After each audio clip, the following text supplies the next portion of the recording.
இந்த உலக வாழ்வில் ஒரு தனிமனிதனுடைய வாழ்க்கையிலும் உலக சூழலிலும் நடக்கின்ற எல்லா அம்சங்களும் இறைவனுடைய நாட்டத்தை கொண்டுதான் நடந்து கொண்டிருக்கிறது.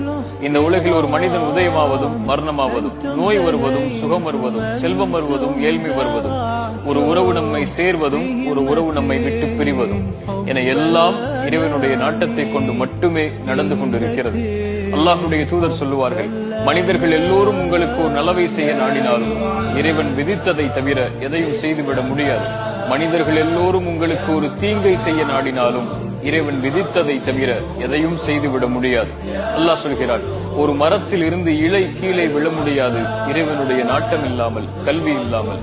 ஒரு வசனத்தை உங்களுடைய வாழ்க்கையில் எந்த நிகழ்வு நடந்தாலும் மனதில் பதிய வைத்துக் கொள்ளுங்கள். லை யுஸீபனா இல்லா மா கதபல்லாஹு லனா.